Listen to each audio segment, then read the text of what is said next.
Welcome back to Joe Stunner Boxing. I want to talk a bit about Liam Paro because, as I'm sure you're aware, he scored that fantastic victory over Subriel Matias in Puerto Rico. Superb win. Went into the Lions' backyard against the much fancied Matias, who a lot of us thought was, the real deal, a real threat. I'm not going to rewrite history. I mean, I thought he really was an absolute killer, Matias. And I think in many respects, he probably is. I think he probably did take Paro a little bit lightly. This was a sort of homecoming for him. But that's to take nothing away from Liam Paro. I've been impressed with Paro previously. I thought that there's the one-round destruction of Brock Jarvis, which was very impressive. Montana Love win, again, on the road. I thought he was a very, very good fighter. But looking at his style, I thought my belief was that Matias would, catch up with him in the later rounds and chop him down. Not at all. I mean, Paro showed some real. First of all, he showed a brilliant game plan, which of course credit has to go to his team. He didn't run. It was a lot of it was back foot stuff, but it wasn't. He was staying within the zone because he was sort of moving ever so slightly to either side and trying to sort of keep Matias constantly resetting so that he couldn't use any kind of power. Don't forget, Matias had all his wins were by knockout or stoppage. He'd had the 5 wins on the bounce, which were retirements. And he's not really shown himself to be a one-punch banger, but it's that constant pressure, mental as well as physical. And Paro handled it brilliantly. So Liam Paro, I mean, hats off to him. He made a believer out of me, and I thought he was a good fighter. I thought what would happen is Matias would stop him late, but Paro's stock would rise. Well, he actually won, so his stock went through the roof. But the question now is, let's have a look at the potential opponents, because now that he's got the belt, the IBF version, let's talk about him against the other champs. Because unifications are always an option, and also some of the other top contenders that don't have belts. I mean, look, 140 is a stacked division, brilliant division, and there were lots of great fights out there for Paro. So if we're talking about the 140 champs, the others, we've got WBO champ, who's Teofimo Lopez. Now, that'll be a brilliant fight. Lopez blows hot and cold. Sometimes he can look really good, and sometimes he can look, not that brilliant. And I think that a lot of that depends on where his head's at, and also the style of the opponent. Because I do like Lopez. I like watching him. I think he's exciting, but you're never quite sure which Lopez you're going to get. Now that makes predictions difficult. This isn't a predictions video. I just want to sort of touch on potential matchups. But Lopez at his very best, and Paro, I think Lopez at his very best, I would make him a slight favourite over Paro, probably 55-45, maybe 60-40. And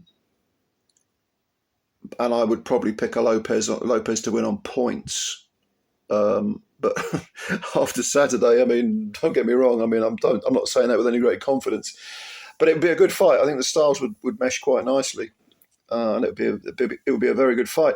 We'll have to talk also about the WBC champ Devin Haney, because of course he's coming off that real battering from Ryan Garcia, which and there's all sorts of controversy around it, and the fact that Garcia came in 3 pounds overweight.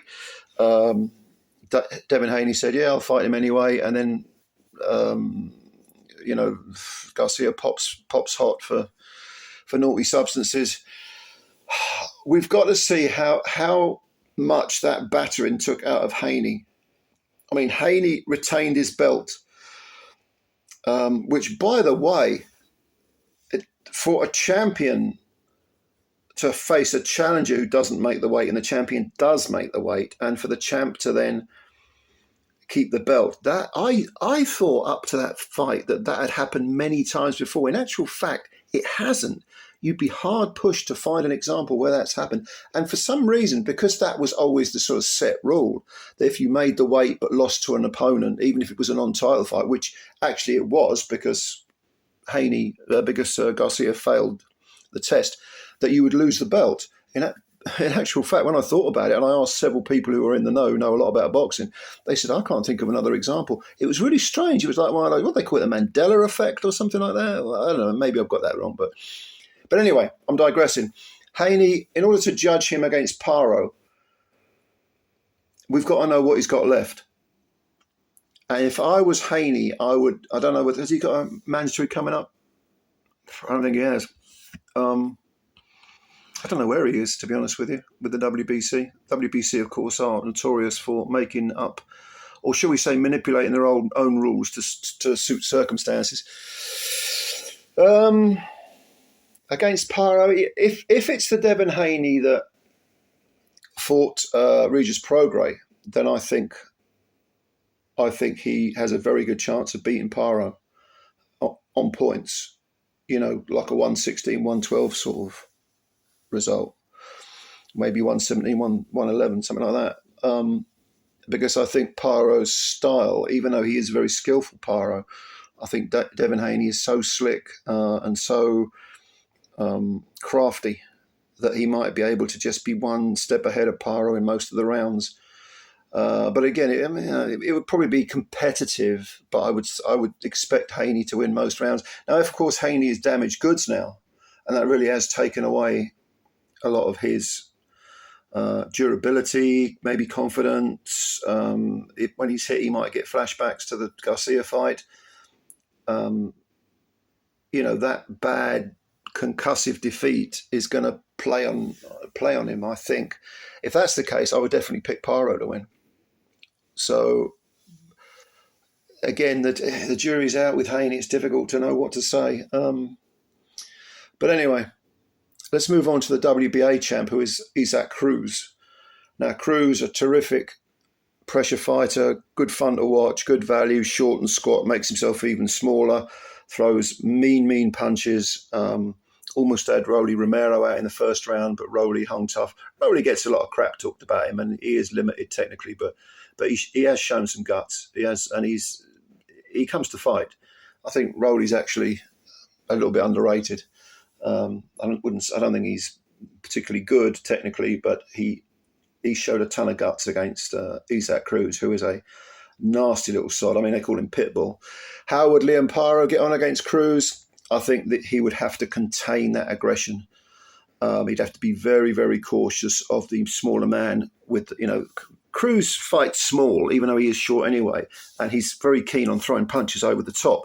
And I think Paro would have to watch that, because Paro, although he's skillful, can be a little upright. He'd have to constantly use those little semicircles or stutter steps to sort of keep Cruz from setting his feet. Who would I favour in that one? I genuinely think that's a 50-50. I can see several scenarios with that fight. Difficult one. Very, very difficult one. So I'm gonna reserve judgment on that one. I'll have to have a think about that one, I think. But anyway, those are the champs.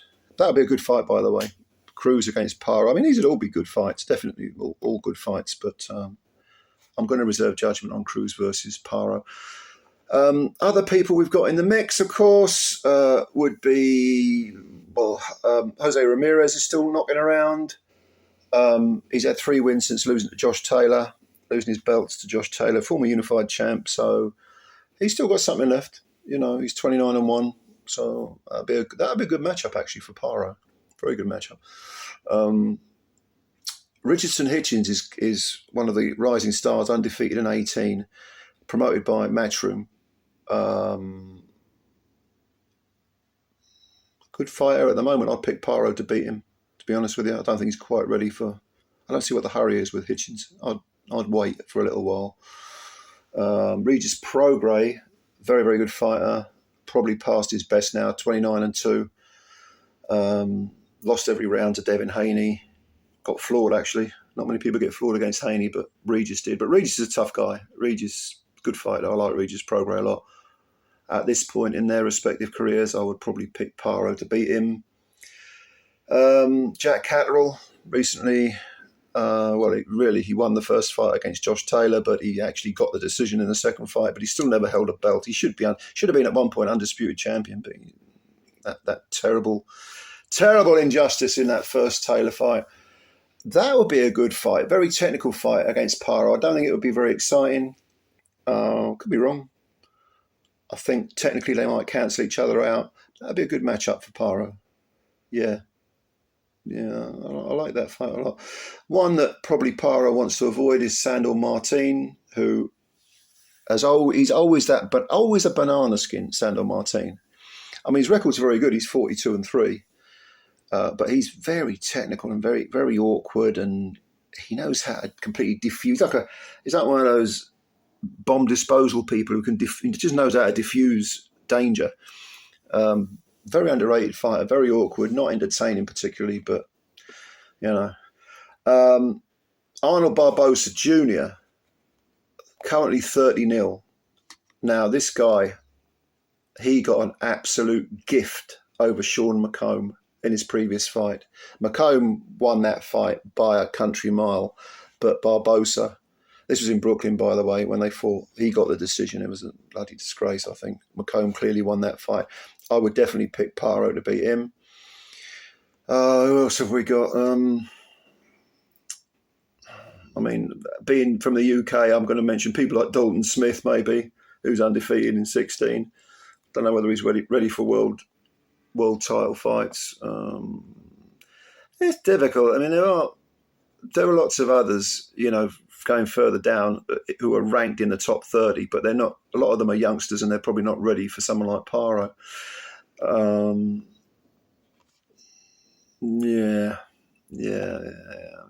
can't really think of anyone else. I mean, Gary Antoine Russell lost his. He didn't have the boots for the vacant WBC interim title, and he lost a split decision to Alberto Puello. Puello's good. I like Puello. I like what I saw against Russell. Yeah, I like Puello. He's undefeated in 23. He might be an option for Paro. I would slightly favour Paro, but that'd be an awkward fight. This Puello, if you haven't seen him, he's another banana skin for anyone, because he's got good skills, doesn't hit that hard with one punch, but he fires clusters of punches quite frequently and will keep you busy and keep you thinking about what he's doing rather than what you're doing. So I can't really think of anyone else offhand in the 140 division, but as you can tell, it's a stacked division. And if Liam Paro wants to unify, he's got his work cut out. I'm not saying he can't do it. He's made a believer out of me with Matias, but, Anyway, look, leave your comments below. Tell me, I know a lot of you Aussie fans watch my videos when I talk about the Aussie fighters. Let me know what you think about Paro. How far can he go? Who would you pick him to beat? And who do you think are the ones that might have his number? Tell me in the comments, and I'll have a read and answer them. And, of course, thank you for your time. If you like this video, please do hit the like button because it helps us. And if you could subscribe if you're new, that would be fantastic to support Joe Stunner Boxing. Build us up. Come on. Let's get to 5,000 subs. I think we're on 4,400 and something like that. Anyway, I love you and leave you now. Thanks a lot, and I'll catch you later. Bye for now.